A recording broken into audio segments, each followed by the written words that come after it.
Hey everybody, how you doing? Welcome to drboycetv.com, the home for intelligent Black people. My name is Dr. Boyce Watkins, and I wanted to come in today and talk to you guys about just some really cool stuff that's been going on in the world of crazy Black people.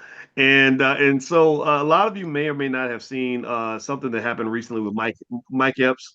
Mike Epps is the famous comedian out of Indianapolis who said some stuff that really caused a little bit of a uproar about SNAP benefits. He does not feel that we as Black people should be messing with SNAP. He said y'all need to get off of the SNAP, and he actually used the N word when he said it, and it led to kind of a firestorm, a lot of backlash. Where people basically felt like he was being kind of an uppity Negro, rich man who's out of touch, stuff like that. But I wanted to really have a serious conversation about it so that we could really try to get some perspective on this. So the two guys that I have the honor of speaking with tonight, very intelligent brothers who will give a point of view that I think is worth hearing. First is Mr. Terrain Walker. Terrain is he's a thinker, he's a writer, he's a commentator, he does all kinds of stuff, and he's gonna tell you more about what he does. But that's what I think of when I think of Terrain, just a smart brother that I listen to. And then we have Dr. Charles Cole, who is educated in education.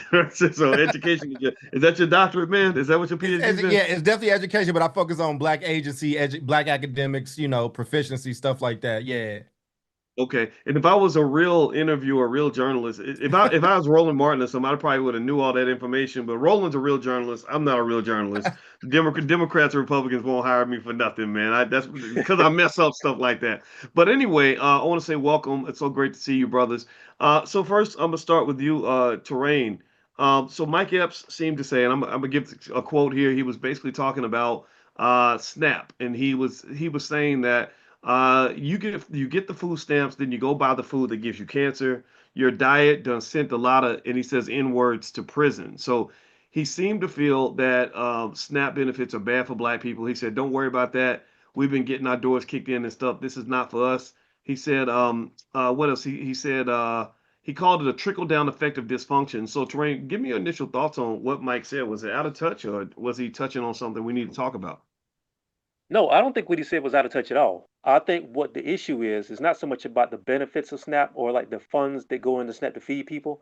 I think what he was trying to get at is that the food that you can get from SNAP is detrimental to your body, is detrimental to your mental health, and is detrimental to the community. And I agree with that. And there have been studies that have shown that like the food you intake, and especially when we're talking about lower income Black people, a lot of the food that we eat, a lot of the food that we consider cultural touchstones that we have to feed off of, a lot of that stuff has given us hypertension, it's given us high blood pressure, it's given us diabetes. It's been a major contributing factor to that. So maybe the way he said it kind of rubbed people the wrong way. But I think sometimes to go off a little bit, sometimes we get so caught up in what the message sounds like that we don't really listen to the message. We want it to be couched in a way that makes us feel good. And tied into what he said about the food, everything that makes us feel good necessarily isn't good for us. So I think what he was trying to say was we just really have to really be mindful of what we put into our bodies, and we also have to be mindful of and good stewards of what we do receive. We know the economic situation in Black America. We know that a lot of our people are living at or below the poverty line, and people have to make do with what they can. But we also have lost a lot of recipes on how to make ourselves healthy and how to eat in a way that's going to be beneficial to us. So I think that's what he was trying to get at. So I don't have a problem with what he said. Maybe it could have been couched in a different way, but it needs to be said. People need to be upset and they need to be uncomfortable. So, Dr. Cole, I know you told your story, and you overcame a lot to get to where Yeah. you are. I know I'm super proud of you, and you dealt with a lot of generational curses, which I know that I did. I had two fathers that were on heroin, my biological father and my stepfather, among Mhm. other things. Do you think that Mike's comments could be defined maybe as out of touch in terms of what he said? What are your thoughts on that? Yeah, I think, one of the things that I think been lacking, Dr. Boyce and Torrin, is common sense. I mean, I know enough about Mike Epps and where he comes from and, the poverty that he came from. So I know he just bought up a whole bunch of houses in Indianapolis so he could kind of put people in homes and do all that. So I don't think he was trying to shame poor people. I think he's saying, like, I don't think he's out of touch. I think we look at our big mamas or how many people we done lost to diabetes or how many people done lost their legs or whatever the case is, and a lot of things that you can buy from SNAP you probably in some type of food desert. You probably in a place where there's liquor stores around more than, places where you can do healthy food. I used to try to do this campaign in Oakland, Dr. Boyce and Torrin, where in places like a Pack and Save, the lower end grocery stores, I wanted to have like signs and campaigns, like a don't buy this type thing, so we could be healthier. But that's the thing. Food is more expensive. Processed food is cheaper, and that's usually what you can buy. Me, I grew up on welfare. I grew up on food stamps. You know what I'm saying? So I look at that a little differently. I don't think he was like getting on people about that, but I didn't get a lot of great eating habits from it. We survived, so I would never want to take that from anybody. But we should be asking questions. What is the type of food that we allow to be in poor neighborhoods? That's not allowed in those richer neighborhoods. You don't get to have that mess that's not even really technically food, and we got to start having different conversations about it. Okay. So, Tori, my thought on that is, okay, so we kind of know what Mike was trying to say. It sounded like he was doing something that's almost vilified amongst some people in our community, which is he seemed to want us to do better.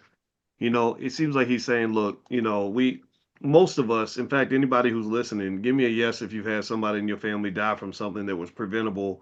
What I call those black diseases, is heart disease, strokes, diabetes, all this stuff. Doesn't mean that other people don't get it, but my mama who just died, I saw her spend her whole life eating processed food, and I saw what it did to her. Um, so do you think that we have just kind of politically like this faction that's always going to get upset when somebody says, "Hey, black people, you actually have some ability to control this. You can make decisions that are going to determine the trajectory of your community, and Mm. not just let bad things happen and feel sorry for yourself." That's what I was gonna. I didn't really once I thought about what he was saying or why he was saying it. I didn't really have such a big issue with this conversation. I like the fact that he opened up the conversation. What do you think, Terrain? No, I think you're exactly right. And I think Mike Epps was right. And look, I understand where that mentality comes from because there's no denying that as black people in America, everything we have done, for better, for worse, good or bad, like every other culture in this community in this nation, has always been vilified. Everything that black people do, whether it's the way you dress, the way you speak, the way you talk, the way we behave with each other, that's always been seen as something that's detrimental to the public and it's something that's evil and low down and just low class. So I understand why people almost have a knee-jerk reaction to somebody saying that we need to stop what we're doing on this thing right here and do something else. So I get that.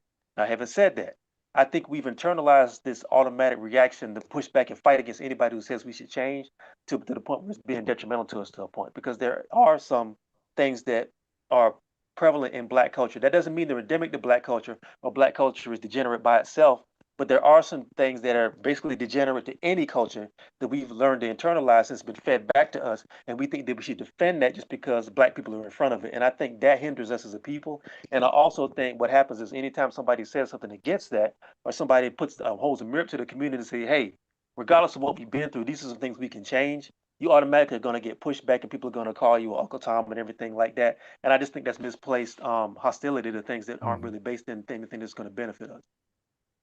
Yeah, well, I mean, well, first off, let me read this to you, Dr. Cole. And by the way, I said terrain. Is it because of the E? Is Uh-huh. it Yeah, terrain or Torin? it's torn like foreign. This is the way I tell people to remember it. My name is Okay. pronounced torn like foreign. So yeah, the E looks Okay, like Torin. the I rain said or whatever. it's the E. It came from English class. I'm thinking it's because the E like Shane It's and all pain it's and all good, Kane. brother. Okay, got you. When I go get coffee, I don't even say nothing no more. I know who you're talking about. Okay, cool. Got it. Got it. Yeah, yeah. I get called Dr. Boykins. I get called Bryce. All kinds of stuff. All right. So Dr. Cole, Yeah. check this out. So when it comes to SNAP benefits, I think that there's an interesting discussion to be had in terms of who's getting the benefits and all that. 35.4%, according to this research, and this is from Al Jazeera, so take it for what it's worth. They said that 35% of SNAP benefits are non-Hispanic white, 25% are African American black, 15% are Hispanic, 3.9% are Asian, 1.3% are Native American, and 17% are unknown race and ethnicity in the data. I also believe that there's probably a large percentage that really are undocumented, that are not. I mean, I know I saw in Chicago a lot of people came in, nobody knew where they came from, and they were getting a lot of benefits. A lot of black folks in Chicago are mad about that. Do you Mhm. think that it's fundamentally just problematic in general that we think that if you are anti-SNAP, you must be anti-black because we associate blackness with SNAP, Poverty. blackness with welfare? Right. We, What do you we we think? we anything that's poverty or anything that's debauchery or bad, negative, communal, negatively is usually black, and I do think that that's a problem. I think that's a problem. Worse than problematic. Just go. It's a problem. Like anything that's like bad. Like even when you got friends and they running behind, they like, I'm on black people time. No, you're not, brother. I'm on time. So I don't know. Don't put that on us, right? Like when you do that, or the way that we allow young black boys to be referred to as or refer to themselves as YNs, which mean young Ends. niggas. Yeah. Like Yeah. that's terrible. And so, no, I don't think that's the case. And I'll tell you a story just real quick for both of you. I done shared growing up with my grandmother in Kentucky. We got that Kentucky connection. I lived in the projects with her in Paducah, Kentucky, Lincoln Court Projects. And, I'm walking with her after church one day, and I said something. I love my granny. It's my favorite person. Granny, when I get grown, I'm going to get the apartment right next to you. And she stopped. And she looked at me and grabbed me with her shoulders, but she was just like, baby, don't you will never come back here. Like, I want you to go see the world. I want you to go to school. I want better for you. Like, be grateful for what we got.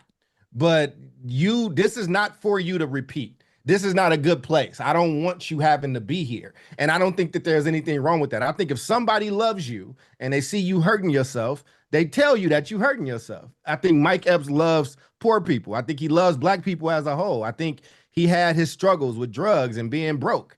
I think he loves people, and I think he's like, I would be remiss if I don't tell you the truth. I've watched my dad when we got to feed my grandmother and she getting in too much sugar because she's diabetic. You can't have that right now, mama. You can't have it. And I think we have to start talking to our people like we love them, because these Mm. white liberal folks will nice you and smile you straight to your deathbed, where they not eating that shit. They not dealing in that shit. They not going to allow their people to eat in that, or deal in that. And I don't think it's anti-black to want better for your people. I think the way you do it, I think the way that you might have grace or you might be empathetic, there's degrees to it. But no, I think you the devil if you don't want nothing better for your people.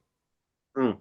You know what, Tora, man, I think that there's something significant about the fact that we're having this conversation as well, because it seems to me that when there are a lot of conversations that are black conversations, or conversations about poverty or standards and expectations, black men kind of get pushed to the side unless they agree with what the black women think, right? If you are Plies or D.L. Hughley and you just screaming Democrat, Democrat, Democrat, then it's cool. Roland Martin, same thing. He has a shirt that says "Vote like a black woman," right? Which kind of says women are supposed to lead the community.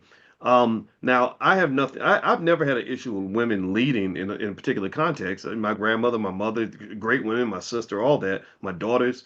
But men have a role too. And sometimes men have opinions that are different from women, and those opinions need to be heard. Do you think that one of the hurdles we have to have as a community, because we have so many years where black men were kind of pushed off and incarcerated and kind of marginalized, do you think that there's kind of a battle right now where the voices of men have to be heard and respected, and we have to command that? Because I can tell you, I know a lot of women that would be quick to give Mike Epps a lot of problems for what he said, and I personally say, well, at least he should be heard. What are your thoughts on that in terms of the gender, the gender undertones of just having debates like this to begin with? You know what, man? I think what's happened in the black community is that black men are basically invisible men in their own community. It's like you said, we've dealt with mass incarceration, we've dealt with, being forced out of the home. Ironically, because of some of these same benefits that SNAP came out of, there was some things. Mm, You brothers, I think your brothers are close to Chicago. There was almost the way the war on poverty was set up. It was set up through the Monahan report, and I know a lot of people Mhm. who are in the feminist movement are upset about the Monahan report because they didn't read it. The Monahan report basically said, boiled down to, the problem of poverty in the black community is one thing: unemployed black men or underemployed black men, and black women shouldering all the burden of child rearing. So the way the Johnson government dealt with that was saying, look, we are going to give benefits to black women when it comes to like WIC, when it comes to aid for dependent families and all stuff like that. But You cannot get that if you have a man in the house, because if you have a man, then he should be the breadwinner, because they were looking at their own white liberal yardstick. So for those programs to get in place, you had to push the man out of the home. And I think a lot of people don't understand his history. A lot of the reason why a lot of sisters and a lot of young men grew up without fathers is because the state and the system said you can't have a man in this house and benefit from these war on poverty programs. So because of that, that's why you have a lot of men now who are either unheard, or even if they're in relationships, their role is to be marginalized, to come bring a check home, do what the woman says, and you're not supposed to have any say. Now, that's obviously not in every household, but a lot of men have been socialized and they've been indoctrinated into the fact that they're not supposed to even have a voice, even amongst themselves. And when you have that, you're going to, of course, have the situation where you get things like you said, like vote like a black woman, or a black woman should lead. And again, like you said, there's nothing wrong with that. But when your leadership is tied to a particular political party, and it's not tied to your community, and it's not tied to the people who you see every day, then who are they really leading you into? And that's whether you're a man or a woman. So if you're going to vote like somebody, or if you're going to let somebody lead, what is their grounding in what they're leading you to? Are they leading you into the ballot box? And when they don't lead you in there, or you step away from that, then you're automatically the enemy. Who does that lead? Who does that help? That's real interesting, man. Dr. Cole, because if you think about what Torrin just said, Black women are overwhelmingly committed to the Democratic Party. Not all of them. I'm not here to generalize or stereotype, but we know who the biggest supporters are. Now, Black men also, the majority of Black men support the Democratic Party too, but you had a lot of men who said, I'm not doing that no more. I'm gonna do something different. Some went and became Republicans. Some of them, like myself, I just said, "Oh, I'm not participating in none of this." Right? So it seems to me, Dr. Cole, that if they're expecting Black women to lead the Black community, and all Black women are pretty much following the talking points of the Democratic Party, it's not even really Black women leading the community. It's the Democratic Party leading the community, right? Because if I'm following you and you following somebody else, then I'm not really following you. I'm following the person that you're following, right? So it almost seems like there has to be sort of just a reset on Black conversations in general, especially now, because it seems like people are more sensitive to things like, so for example, I might say to the Black women in my family, who most of whom love the Democrats, I'll say, yeah, but voting ain't never put no food on this table. Voting has never done anything to change my life. Voting didn't keep me from getting shot when I was 25 years old. My best friend got his brains blown out. So I got a different set of perspective from you. And it doesn't mean your perspective is not important. It just means that I got to figure out how to solve some problems. And I found that working hard and building wealth solves problems more than me showing up the ballot box and doing what the pastors say and all this other stuff, right? So it seems to me that more of these conversations just need to be had. Like I feel like Mike's conversation, Dr. Cole, was more than just SNAP. It was really like the audacity. Like you could just imagine some people saying the audacity of this Black man to come, especially a rich Black man, to come in here and change the programming on any level. We're gonna try to cancel him and all that. Because remember, Charlemagne, first thing he said is that he said, "Oh, they're gonna cancel you for that. They're gonna get you for that." Right? So what are your thoughts on that, Dr. Cole? I mean, I think one, we shouldn't be afraid to have free thoughts. If you have thoughts and they lean on that Democrat side, go with your conviction. If they lead an independent, go with your conviction. I think once you're afraid to give your opinion and your real thoughts as a man or as a agentic person, human being that's free, I think therein lies a problem. I think that I was talking about this in my book club. I'm in a Black men's book club. We meet every Saturday, right?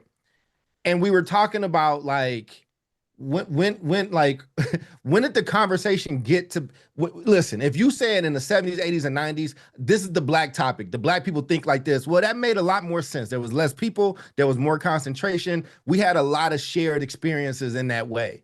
But like somebody can say, well, I'm here just for the Black people. I think Roland was saying that when he was going at Charlemagne. I support Black people. Well, there's two different Black people that exist. One may got money and one may not. One may think this, one may think that. Like, it's not as simple in 2025 what the Black, quote unquote, Black answer is. There might be something that's good for a lot of Black people, but it's not good for another group of Black people, right? And again, what does that mean? And I think that we've been taking some intellectual shortcuts. So when I see Mike Epps or they saying you got to worry about that, why does he have to worry for having an opinion? For having a thought? Like when it becomes illegal to think, it's over. It's done. when somebody's asking you not to think, to turn your brain off over and over and over again, like there's a different name for that, you know. And again, whether it's Republican, whether it's Democrat, or whatever the case is, if I'm in a room and you already know my answer, or my answers are preordained before I can even get it, I don't need to be in that room. I don't think that room is really there to help me. And who is benefiting from that? Who stands to gain? Because it's a lot of ways we vote against ourselves. Like, again, there's a lot of, and just full disclosure, y'all, I used to serve in a Democratic Party. I was the vice chair of the Black Young Dems for California Young Dems for about 2 or 3 years. No, I did my full term. Let me tell you why I left. And I had some really good friends there. But every time I brought up an issue about Black education or Black men, if it wasn't about big tech, if it wasn't supporting other alternative groups, if it wasn't putting everybody else in front of us, it wasn't getting heard. It wasn't time for it. And that means that you get to take me and my power for granted because you know how I'm voting already. You feel like you know that, and you're not working for it. You're not working for me. And so, again, I think we can always have the conversation, but when you tell me we can't have the conversation, the antennas go up. Wow, you know that's really heavy, man. That's powerful. I still tell me first of all. Let me ask everybody in the chat. Hit the thumbs up button if you haven't hit the thumbs up button. Let me mention really quickly who I'm speaking with. I'm speaking with Torin Walker. Sorry, who's a brilliant commentator and a real good brother, smart brother, and he's going to give you his social media information as well because I want you all to follow him. And also Dr. Charles Cole, who is a doctor in education, and we're talking about Mike Epps on the Breakfast Club. Mike Epps was on the Breakfast Club this week, and he basically said that Black people need to get off SNAP, and he said that is not that's killing us, and we need to think about that. And so I want everybody to give me a yes or no in the chat. Give me a yes or no. I want you to let me know if you feel that it's okay for Black people to disagree with each other and still love each other, still support each other. Give me a yes if you feel that you have the capacity to do that. I put a conscious yes in the chat, and the reason I want everybody to put a yes in the chat is because I don't know if I told y'all brothers what happened to me, that crazy conversation I had with D.L. Hughley. Did I tell you about that? No, what Oh happened? man, I'm gonna tell it because this son of a bitch, I don't know who he thought he was talking to. So I got on the phone with DL, and somebody connected us as a mutual friend, and we get on the phone. I said, "Hey brother, what's going on? What do you need?" And he said, "I'm not your brother. Fuck you, you stupid motherfucker. If I see you, I'ma fuck you up. I'ma kick your ass." Man, I'm sitting here, I'm in disbelief. I'm like, wow, these are really some incriminating words that you're saying. You better hope I'm not recording this because I was getting threats. Like he was threatening to physically harm me. And I didn't say a word. I just sat there. Like, because I don't I'm not gonna try to act like a YN. Right? That's not I'm too old, man. I was never a YN. I'm definitely not gonna be one at 54 years old. So I'm like, I don't know what you've been drinking or smoking or if you have a mental health issue, but I literally sat there and said not one word because I there's what's the point of responding to any of this? I'm just sitting here stunned. I'm kind of like, are you okay? And it was what was fascinating to me was I said, ain't this some shit? You up here acting like a damn asshole over some people that don't care about you at all. The Democrats and the Republicans and all these politicians ain't never stepped up for the Black community.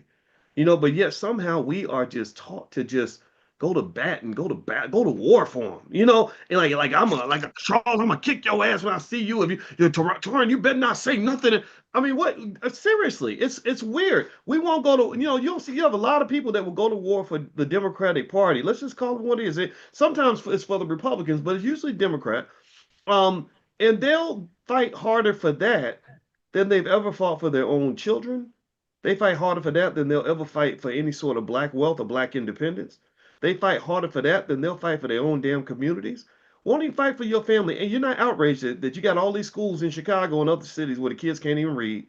That don't outrage you. You're not outraged about little girls getting shot in the hood on her tricycle. That don't outrage you. You're not outraged by all the Black men that they've sent to prison so they could be systematically raped and beaten for many, many years in a row. That don't outrage you. But if somebody don't love Joe Biden as much as you do, or ain't voting for Kamala, oh that you ready to fight about that? That Torin just feels like a slave.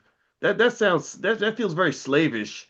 What do you think? What are your thoughts when you kind of see that civil war kind of erupting? It's one thing if people disagree, and I think everybody has a right to do that. But when people get to where they really acting like they want to fight over it, that I don't understand that. What do you think? Before I answer, man, what brought that on in the first? What did that come from? Why did he call you? It was a mutual friend that was trying to, I guess, smooth things over. Got us on the phone together. I didn't know the call was gonna happen. I was like, he said, I got DL on the phone. I said, okay, sure. I mean, I just come from, I was raised by a man, and the man that raised me taught me that you don't get all emotional because somebody disagrees with you.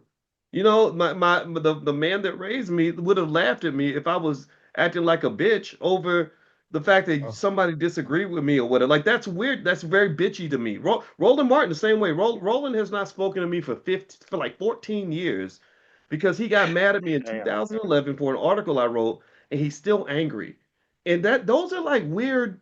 That's weird. I don't get that. I can't you move on? Like, I don't understand that. Like, it's very irrational for me. But go ahead, please. That's wild, man. The way I grew up. Let me tell the story real quick. My best friend that I've known for 30 years. Um, Grew up not too far from each other in the same neighborhood. Um, met back up in college and everything, and we've been tight ever since. Me and that dude don't agree on damn near anything when it comes to like dating, politics, social programs, nothing like that. I mean, to the point where we will be yelling at each other and stuff. But when we finish, it's like we'll laugh and then we'll go get a beer and talk, man. That's the way I was brought up, man. You can disagree, almost like in Lean on Me. Remember when like Morgan Freeman and Robert Gill went at each other, and he said, "Come on, let's yeah. go get something to eat." That's how I grew up, man. This new level of cult like dedication to a political party, or not even if you take it out of the realm of Republican and Democrat, this whole idea, which I think came through social media, of like if somebody disagrees with you, then that's your mortal enemy, and you need to go get an AK and ride down on their neighborhood. This is crazy to me. I don't know where it comes from. I got a theory about where it comes from, and if I get too deep in the theory, people are gonna really get upset. But I think it's because I'm gonna go ahead. All right, let's be real. I think it's because these men are growing up with no mentor, and these men are growing up with the parent that's emotional, and these dudes don't know how to get control of their emotions. Because when you grow up among men, you automatically have a check on your emotions. Because if you get too far left, then it's gonna go to the hands. It's not gonna go to the mouth. And I think a lot of these dudes have not grown up with that, and they don't know in a way that react to like disagreement or just even small disagreements without trying to fight somebody. And I think that's what it is. And it's crazy to me because this is how men are supposed to interact with each other. You disagree, I disagree with what you got to say. We bump heads verbally. We spar that way. Maybe we'll come to a common ground. Maybe we won't, and we'll agree to disagree. But getting to the point where you want to fight somebody over who's going to be in the White House, that's crazy to me. It don't make no sense. I have Yeah. never been that connected to politics to the point where I'm ready to go and swing on somebody over there because they vote different from me. It's crazy. It Yeah, don't make no sense. That's almost like me wearing like my bank as a jersey. Like, oh, Chase Bank. like, no, nigga, Chase ain't in my family. Like, I just need the bank to work and hold my money. I just need the politician to work for me and my needs. Like, we keep feeling like we gotta be like these politicians are our friends, like they are homies, and they not gonna talk to none of us like in their regular life. They just like it's just not how it works. We not negotiating. And I work with young people and I teach them agency, right? And one, I do hate that you and DL had that. Look, I grew up on Kings of Comedy, man. DL means a lot to me. He's very political now in a lot of different ways. I try not to I try to just go to my to what I see from the brother. So I ain't got nothing bad to say about him or you, man. I hate that our black prominent people are just fighting a lot because it's just I'm not. I'm not. Just to be I know clear, I'm you're not not. I know you're not. Yeah, I know you're not. yeah. But what I don't fight over I know you're Democrat not, but I'm Republican talking about stuff. even for him to have that. I don't know enough on it to comment on it, so I don't want to disrespect either person. I just watched Ezra Klein and Ta-Nehisi Coates have a debate, and they friends. Like when it's black and white, they had it, they disagreed, they moved on, and they crowds took it, and because they respect it. And I was like, instead of getting so emotional on behalf of Ta-Nehisi Coates, he's telling you that that's my friend. He's telling you that we do stuff like we in the Hamptons together, or we kick it. Why are you getting more upset at the situation? That's Coates' friend. So I just wish that we could come together, have our disagreements. The three of us gonna disagree on shit. Like that's the purpose. Like, why do you need human interaction if everybody's gonna agree? Like, there's no need to even talk. So I believe in intelligent black people having conversation and discourse. Push my thinking. I would love to just see y'all have that conversation, and I want to know who wins the argument. But anyway, man, back to just what we talking about with this though, man. Like the more and more, the further we get away from being able to have a discourse with each other in a loving way where we can come back to center, the worse off we gonna be. Like that's a human element of being able to disagree, use it, and move forward. Like it's not disrespectful for somebody to not agree with you. And I think that that's just something that we got to have a discussion about, man, because again, these people will let you advocate for terrible schools, keep your kids locked in these schools, and tell you that if you're a black person and you move your kid, they will tell you that it's your fault that the school system is failing because you don't want to sacrifice your kid to that school. I watched this, bro. They tell people, they say, I seen a black family go to a charter school. They said, you stealing resources from the district. How you going to steal what belonged to you? How you going to steal what's yours? What kind of slave shit is that? How are you going to call me a thief for taking what's my, hey, boys, you can't take that car, man. Like, nah, man. He's like, it's my car. I can take it over here to this gas station if I want. But we got to leave our kids struggling in these places, but let your kid try to go into that school on the shiny hill.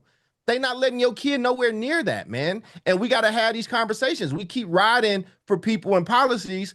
Like 3 out of 10 of our kids ain't the only one that our reading levels is 3 out of 10 black kids are reading on grade level. 3 out of 10. That is rivaling. That's like slavery time stuff. If you took white people right now and said, I'm going to make sure that only 3 out of every 10 of your kids can read, that's a war crime, bro. It's a war crime. But we fighting with each other. And the people that's leading that fight, talking about don't move your kid to that school or don't look at that or don't look at a voucher or whatever the case is, the people that's saying that, they kid already in private school. The people that's getting mad at Mike Epps about this welfare shit, they ain't on welfare. They ain't seen welfare. They don't even let the welfare cousins into their house. But they talking about they mad at Mike Epps. Mike Epps gives out a lot of money. You know who else gave out a lot of money in the last month? Me. I have people in my family that I love that needed help in this last month. And I bought over $600 of groceries for people that ain't me and in my household.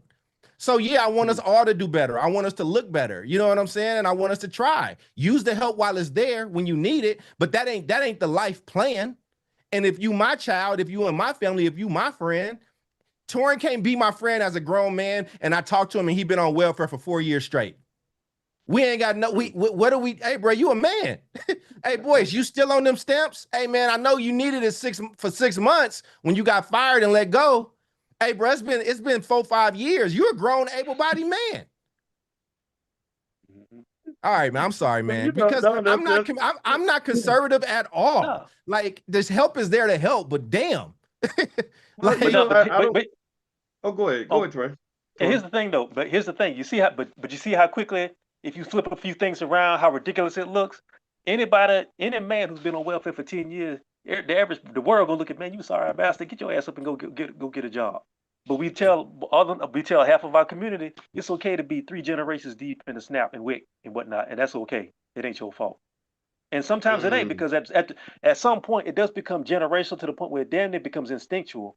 But we can't really allow that to happen, man. That is a failure, not only of the system, that's a failure of us as a community, to have 3, 4 generations of mothers and daughters and granddaughters who've been on that stuff, man, who know how to work that and can't do nothing else. That's insane. Well, you know, what I really like about the conversation when I'm listening to you guys is I like the fact, and I hope everybody gets this. The goal is not to get everybody in here to become Democrats or Republicans or anything else. And I hope y'all understand this. Let me know if you get this. Give me a yes in the comments if you understand. Our goal is not to tell you what to be. My goal, anyway, I can't speak for these other 2 brothers, but I hope they agree. Our goal is to help you at least have a conversation with people and to have expansive thinking, learn from other people, and be what it's going to work best for you. And just realize that all these people that you're following, some of them don't have your best interest at heart. And I think that is the part, Torrin, that really gets to me is that, so if you look at, let's talk specifically about what Mike Epps said. And I know he's a comedian and, but he's not a stupid man. I think that what he said was worth hearing. And he's basically saying we need to get away from the SNAP. And he seemed like he was talking about the food that gets eaten and how it's killing people. And so let me give you some things that happen when you eat too much processed food. And I hope everybody will hear this. 1, it'll spike your blood sugar and it tears up your pancreas. higher inflammation throughout the body. In case you don't know, inflammation kills, it kills you. Weight gain from hidden sugars and lots of chemicals they put in there. They put all kinds of chemicals in that shit. A gut imbalance that slows your digestion and drains your energy. Mm-hmm. Increased blood pressure. How many of y'all know somebody's got high blood pressure? Anybody? No. Anybody know somebody? Give me a yes. You know somebody got high blood pressure Absolutely. because the sodium is really heavy in the food. Hormonal disruption from preservatives and artificial ingredients. When I saw hormonal disruption, I thought about what Mike said about. He said the food is why a lot of people go to jail. Right now, I don't know if you could connect your homicide to a cheeseburger, but you can imagine with all these chemicals, you form a chemical dependency. Weakened immune system. I can keep on going. You form this chemical dependency. So to some extent, you are a drug addict. I saw somebody who had colon cancer, and right after her colon cancer surgery, on the way home, she stopped and got a bacon double cheeseburger on the way Mm-hmm. home from colon cancer surgery, right? That is addictive behavior. So, with what I've said, Torrin, do you think that maybe as a community, we haven't taken the time to have these conversations about what they're doing to us? It sounds to me like they really are killing us. I think they're killing all the American people, anybody willing to eat that stuff nonstop. But it seems like when that conversation isn't being had enough. What are your thoughts on that? You know what? I've actually done a little bit of research on this, and so I'm working on something to talk about this that ties into what you just said. When you are living in survival mode, or you think in survival mode, the things that you're talking about, the things that me and Dr. Cole are talking about, none of that stuff even matters to you. If you Right. feel like every day, it's like every day I got to make a handle this dollar over this, and every dollar I get got to go to the bills, and every dollar I got to get to put some food in my stomach. I don't give a damn what it is. I don't care if it's a Slim Jim out the corner store. If it'll fill me up for a couple hours, I'm gonna eat that. When people are thinking about survival and they're thinking of subsistence, all these things which we should be talking about don't even enter into the conversation, which I think is why when somebody tries to interject some of that stuff into a conversation, there's automatic backlash because once you train people not to think, people will fight you if you try to make them want to think about something. I mean, look. You don't even have to look no further than social media. It's like if you give somebody an alternative point of view from what they want to think, they'll be like, "Man, shut your ass up." You know what I mean? Automatically. But I'd even say, "Well, damn, maybe I need to think about that," because they don't want to disrupt anything that gives them a level of comfort, takes their mind off the fact that they're living in a subsistence mentality and they don't want to go any further than that. Even though they know, even though maybe subconsciously they may know it's killing them, but they know I got this dollar, I got to make this dollar stretch me till Mm-hmm. Friday. That's all they care about. And if you're only thinking like that, then all that other stuff that may be in the back of your mind, you're not gonna think about it until you have a heart issue when you're 60 years old. If you get that far, you know what I mean? That's what happened. Yeah. Mm. Wow. Well, man, I'm thinking. So check this out, Dr. Cole. I know you'll find this interesting because you're an educator. I remember hearing a long time ago and not understanding when I was younger when they talked about how the food can affect children's ability to learn. Like Yeah. growing up when I grew up, it wasn't nothing to wake up and have a breakfast that had like a Pop Tart and maybe a Yeah. Twinkie or Sugary a ass donut, cereal, just all Yeah. this sugar, right? Lucky And Charms, you just cinnamon toast crunch, or something like that. Yeah. man. Count Chocula, Well, all check that this. stuff, pure Well, sugar. yeah, well, check this out. Here are some mental health effects from this food. So you imagine. So I want everybody in the chat to imagine. You got a 8-year-old kid in the hood whose family's on SNAP benefits, and they just go into the grocery store buying whatever processed food is there. Here are some psychological effects from the food. You get a lot of mood swings from unstable blood sugar when your blood sugar is all over the Mhm. place. Higher anxiety driven by the chemical additives in the food. Trouble focusing, right, which will impact the child's ability to learn because the brain doesn't get it isn't getting real nutrients. Increased risk of depression. How many of y'all know black people that are depressed? Chronic Mhm. inflammation from the processed food increases your depression level. Are y'all hearing me? Lower stress tolerance because you have an imbalance between your gut and your brains. Poor sleep quality from hidden stimulants in the sugars. Reduce motivation because you crash. Sugar makes you crash like a crackhead. So, given all these things we laid out and the fact that we're now thinking more critically about the food, Dr. Cole, and given that you're an educator, Mhm. that seems like that would be a concern in terms of how this might link with our children's performance in school and their behavior. What do you think? It definitely does. And I mean, one, we can talk about, forcing kids to pay for lunch in a place where they legally required to be at for 12 hours a day is crazy in the first place. But then to get that food and pay for it, and it ain't nothing but bullshit and sugar and all that stuff. And then you like, well, this boy got to be on these drugs now. Listen, man, my boy Chris Stewart, Chris has been on here. Y'all know Chris. He said black kids are the new cotton, meaning that a broken black child is more valuable in this country if you really think about it. Go to a bad school and think about all the extra services that get paid for there. Think about the drug companies that have to that are doping this kid up. Think about like all the extra things. The cost per pupil is extremely high in poor neighborhoods because it's all these extra services that's required. And part of this is, like you said, that nutrition. We're not teaching people about real nutrition no more. When I was a kid, and I remember I lived in Kentucky, we used to spend time on farms. They taught us how to make our own, how to do plants and make our own food and how to check things and things like that. Like my neighbor is an elderly black woman who's been in this community for like 50 years. Like she grows all her own vegetables and makes salads for me and wraps it up and brings it to me. Like she does not like me buying salads from the store, right? She trusts herself. And I think we getting further away from having those skill sets, and we getting further away from knowing what's good for us. Being agentic, having agency, part of that is knowing what's good and bad for you. So that means that like, what I'm eating, something's happening inside me that don't feel good. I should probably stop eating this. Like we let kids walk around in first period eating Tachis and fucking Cheetos and things like that, like in at 10 a.m. in the morning. You get what I'm saying? And it's like, yeah, man, these things, all this stuff builds up. This is the equivalent of smoking packs of cigarettes. And we just like we got 8-year-olds that just get to dictate that stuff. You know what I'm saying? Like we gotta listen, man. When you love somebody, you talk to them differently. I think Mike Epps was trying to speak in love. Mike Epps is not Professor Epps. He is not Reverend Epps. He is not. That's not his job. So the message, the way he delivers it, might not always be land on everybody. But when your grandmama saw that you was about to touch a stove or you was about to walk into the street, she didn't say nicely, systemically what should happen. And this should get your ass out the street now. Get away from the stove. Get out of the kitchen. Get out of the kitchen. And I don't, wow. And the difference is there are so many people with microphones that are black that are performing authenticity when they are just also just real authentic people. I think Mike Epps was being an authentic person in that moment. Well, what I did like about his conversation he had with Charlemagne about it, I think Charlemagne said something like, "Well, yeah, they're gonna cancel you for that, or they're gonna come get you for that." And he did something that I really respected. He said, "I don't care." He said, "The internet."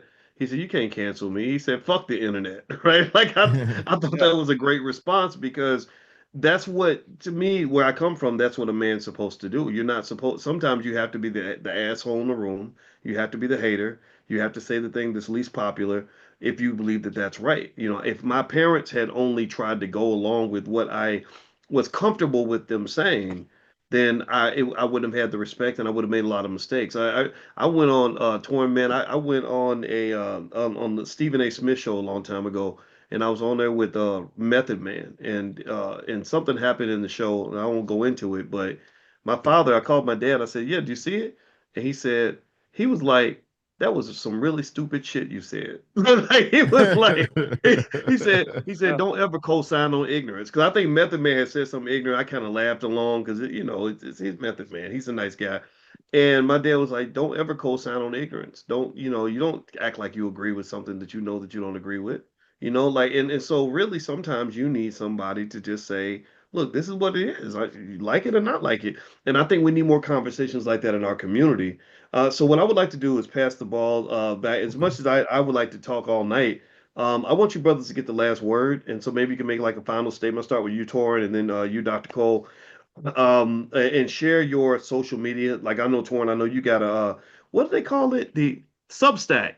Yeah, you got a Substack and some stuff going. Yeah. I want to know. I want everybody to know about all that. So y'all take notes at the end of his statement and follow this brother, please. We need to support our brothers that are doing good stuff. So Torrin, please go ahead, my brother.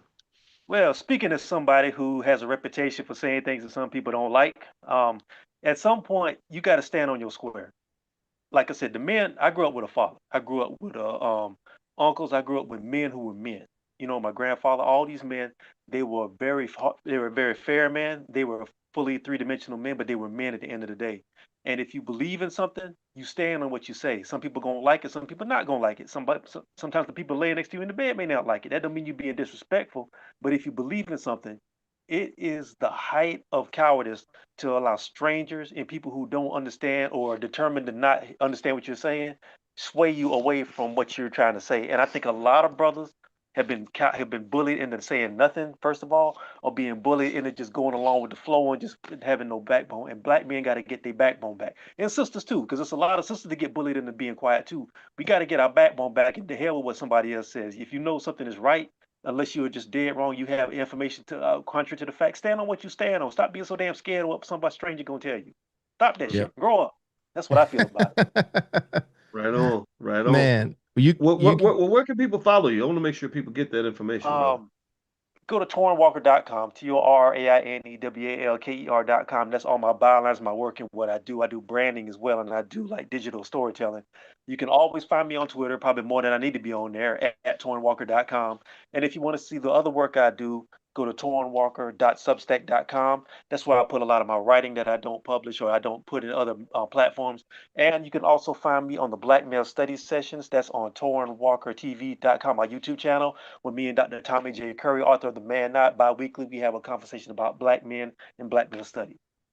Can you spell that for people? Because they're probably going to misspell your name the way I did. Yeah, it's Torrin, TORRAINE Walker, WALKER. Okay. All right, cool. Thank you, man. Yeah. Dr. Cole? Yeah, man. One, thanks for having us, man. And I want to get you all here on the public. I want to do this more with you and Torrin, man, and whoever. I've met some really cool people through you, Dr. Boyce. So thanks for the time. I think just in when you love your community, you want to see it do better. You want to see yourself do better. And I think that you got to hold that high standard. Now, listen, if you slip and you fall and you need some help, ain't no shame in that. Ask for help. Get the help. I watched both my parents go through NA, AA. I visited both them people in jail. And now they're doing a lot better. College, they both graduated college together. They living a lovely, beautiful life. You can turn things around, but you gotta want it more than other people want it for you. And these people will play the game and let you self-destruct and continue to feed yourself terrible stuff, watch terrible stuff, ingest terrible things, and let you be happy while you do it. But it will not happen in their home. It won't happen around what they care about and what they love. You should always be weary of people like that will let you just self-destruct in front of you and encourage you, but have such a different standard in their own homes. Because a lot of these people that we talked about, they're not letting certain things fly in their house, and we got to stop that as well. You can go to Charles Cole III, CharlesColeIII.com. I got a bunch of books. Only one of them is that you pay for, and if you want it for free, just reach out. But I got so much stuff to help our people, our community, how to have agency, how to go into these schools and know what to ask, how to go into a grocery store and know how to shop for yourself or shop for your kids, or how to break us from being addicted. I'm addicted to sugar. I grew up in the fucking projects drinking Kool-Aid that had a mountain of sugar in it, and the shit was cool. You know what I'm saying? Like, there's no nutritional value there. I have to make myself drink water now. Like, I have to drink the damn water, Charles. Like, I have to do it.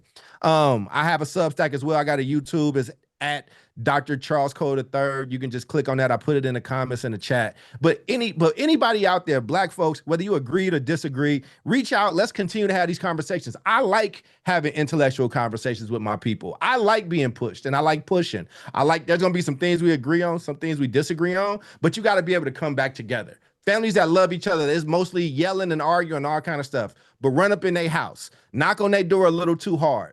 The whole house should be coming and being on your ass. And right now, a lot of people, black people that got the microphone, all they doing is fighting over whose white people belong to who. That's what they doing. That's my white person. That's my white person. And that's a problem. And it's such a problem, man, that there's so many people that look like us, but you dig behind and look through there, and it's somebody that don't look like us that's turning them against their own people. Anything that's telling you to look away from black men to look away from your own people is a problem. Anybody that's telling black men to look away from black women, that from looking away from your own people, that which is you, that's a problem. That's a problem. Why do they want to do that? You know, when you do all these intersectional things, and I think there's a space for intersectionality, but what happens when we're already just 13% of the population and you continue to cut and carve each of us up into so many places, we don't have enough to build that fist because we keep focusing on these differences. If you black and you want to see black people do well, even if it's different from how I do, then I fuck with you and let's keep having a conversation. So I appreciate the conversations tonight, fellas. Sure thing, man. It was great speaking to both of you guys, and thank you everybody that hung out with us. And I got a question for everybody in the audience, including the brothers on the panel with me. Has anybody ever been on welfare? Who raise your hand or say put a yes in the comments if you've ever been on welfare. I'm gonna raise my hand. Dr. Cole raised his. Torin, did you ever do any time on the on I never the had. assistance? I never have. Okay. I've been close a couple times, man. I've been through some heavy stuff in life, but fortunately, I was able to get myself out of it. But I don't look down on nobody for having it. I've had family members who've had it. Oh, you didn't have Wow. it as a kid? So, no. I grew up. My honestly, man, my grandmama and my granddaddy had a farm, and my people had food and everything, so we never really had an issue with stuff like that. That don't mean we was doing well. We just knew how. My mama knew how to make a dollar out of 15 cents and scrape it. She learned that from my grandmama and everything. But no, a lot of my friends did though. But I didn't. The closest I Yeah, ever yeah. came to it was actually through COVID because I ain't had no money during COVID, man. I was like, damn, I got to figure something out. But I was able to do something with it. The reason I asked that question is because one of the things that does happen when you have a conversation like this is there will always be that person who says, "Well, you talking about something you don't know nothing about," or you're just doing you're blessed and you're doing good, so you can't speak on people that are on benefits. No, actually, you can, and it doesn't mean that you can be dismissive of how they feel and what they're going through. But there's also a knowledge base that they can pick up from you in terms of how you got out of that loop, out of how you got out of that trap. Yeah, we got out of the trap because me and my mama was 17 when I was born, and it was me and her in the projects. Well, she married my daddy, and my daddy was a hardworking man. He was a broke 21-year-old, but he cared about his family. He came home every day. He did what he could. And working together, we were able to pull ourselves out of our condition, right? These stories are just as important as the poverty stories, the broken black Right. man story, the tragedies, right? Everybody wants to hear the tragedy, but don't nobody want to hear about the victory. Seriously, like stop ignoring successful black people. That's Hey, what I'm saying. poverty porn is a real thing, bro. Poverty porn is a real Yeah, thing. like stop ignoring okay, George Floyd got a lot of attention and that's fine. It should have gotten attention, but George Floyd is one type of black man. He's not every black man out here. There's millions of other men y'all completely ignored where y'all poured all your attention on this one situation with this one guy because it fit somebody's agenda. So my position on it is that we should respect the diversity of who we are. And if you really, if your goal, I mean, it's common sense here. Common sense, people get mad when you use common sense, but I'm about to use it right now. Yeah. It's gonna piss some people off. Common sense says that if you truly care about improving the condition of black people, then you will listen to black people who have improved their condition. Mm. Tell me if everybody listening in the chat, can we at least give me a yes if that makes sense to you? But see, you said You know, common sense, man. You can't end on that, brother. That's gonna lead to another 30 minutes. but you know Common what? sense I is mean, so it's crazy, common. right? I mean, No, but really, it's but wild seriously, though. right. But and this to me exposes all the fakes. You got a lot of people who claim that, oh yeah, we're trying to improve the condition of the black community. No, you're not. You're trying to manage and maintain the condition of the black community. You're not a black leader. You're a Negro manager. You're And trying to here's the keep thing though. us right where we are so that your agenda will be fulfilled. But really, if your goal is to improve the condition of people, then you should talk to the people who improved their condition. That I don't think that it gets any simpler than that. No, Did you're you have right, something but to say that's about that? I know I said a lot. no. You're absolutely right. But here's the thing: what happens in situations like that sometimes is because, like you said, Charles gave his story. You've given your story about how you grew up and everything. And I want to be clear for the people listening. I'm not saying that we grew up we grew up wealthy because look, I was just fortunate because I had a mother and a father. I had an extended family, but I grew up in Jacksonville, Florida. I grew up on Myrtle Avenue, and if you know anything about Duval, right on the other side of a block away from where I lived at was a project called Durkeeville. Now you talking about poverty? Most of my friends came out of Durkeeville, so I was around them and I was around their mother, so I saw a lot of that stuff. And yeah, I think if you there's a worldview that you get when you're on the periphery of something, but you're not so far removed from it that you don't even have an idea what that looks like. That maybe it will give somebody a little bit more empathy and a little bit more understanding of what it is to try to figure out how I'm gonna eat today and how I'm gonna eat next week. Like you said, Dr. Watkins, a lot of these people who have come up with these plans of action, even going back to the 60s, some of them, I will say this, I will give them the benefit of the doubt, say some of them are coming from an altruistic place. But if you don't know what it's like to have your stomach growl and you're trying to figure out how you could eat with some bread from the projects and some mustard and figure out some a bologna sandwich or something like that, that's a different level of trying to understand what it looks like to try to make that work than when you're coming from a place where you're getting 3 squares a day and you don't have to worry about where your next meal is coming from. And a lot of people who try to sell this stuff to people, they think that because people are in poverty, that they are happy in poverty and they don't know how to come out of that. So they're not going to talk to anybody who lives out of it, because number one, if you show people how to lift themselves up out of that, then they're out of work. Well, They boy, don't but want that. Yeah. man, I know you're trying to close, boys, but I just on that last point you just made. Well, here's how I did it, right? Like you said, somebody that I went to 11 elementary schools, lived in 4 shelters, San Francisco, 2 in Oakland. And here's what I did. One, a lot of people that look like me that I coach and support think they supposed to love their job. Your job, you ain't supposed, if you your main 9 to 5 is to get your bills paid. That is what you got to do. I don't, as a man, as a black man, you expecting to be happy and fulfilled every day isn't, that's just some 2025 shit. Like I had to learn to do hard things early on, but my 9 to 5 is where I pay my bills. My 5 to 9 is where I invest in me. That's where I would go to night school. That's where I would learn a new skill. That's where I would try to grind until my 5 to 9 could become my 9 to 5. I run 2 different companies now. I've hired Torrin and I have worked together on some stuff. Dr. Boyce and I connect on a lot of these things, but I built that. And even in running my own company that I love doing, there's so much shit in there that I got to do that I don't like. But right now, we let people quit things when it's uncomfortable. We let people say, I'm not happy right now, I need to leave. We let spouses be like, well, I'm not happy in this relationship right now, so I want a divorce. Like, and in the 60s, 70s, 80s, you know what I'm saying? The way that Torrance family stayed together, what he's talking about, there seemed to be some really tough times and they stuck it out. You got to stick things out. That's part of growth. That's part of going from this place to this place. You got to learn how to make sacrifices and you got to learn how to invest. Dr. Boyce has a whole thing teaching you how to invest where we have such a bad rep. We have such a terrible relationship with money as a community. It's such a bad one, and it doesn't have to be. It's either you poor or it's like it's a scam somewhere, as opposed to investing and saving and doing those things. So you asked Dr. Boyce, like, to give, what did I do? I went to night school. I worked 2 different jobs. You sacrifice. You can't go out and eat. You can't take the girl out. You got to do what you got to do to get right. Then you earn that leisure. You have to earn your leisure, not to take, the group's name that made it, but that's why the name is so dope, because you're not owed leisure. You're not owed happiness. Nobody owes you shit. And once you realize ain't nobody coming to save you, then you start doing for self, and then God helps you when he see you doing for self. That's truly what I believe. Hey, those are great words to end on, man. I thought that was good stuff.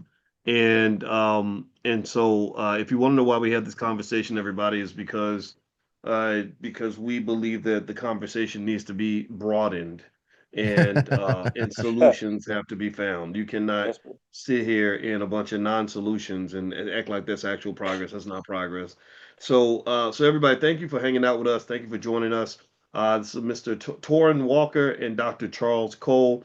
And my name is Dr. Boyce Watkins. And also, if you want to join us tomorrow morning, as you guys know, we do financial fitness, financial consciousness class every morning at 10 a.m. Eastern for free. So if you want to join us, just text that word morning to the number 87948. We exercise our economic muscles every morning because we're not chasing equality. We're chasing superiority. We're going to win. We're chasing excellence. So text the word morning to the number 87948 if you want to join us. And we'll be in tomorrow morning at 10 a.m. Have a good night, everybody. God bless you. And thanks a lot, brothers. I'll see you.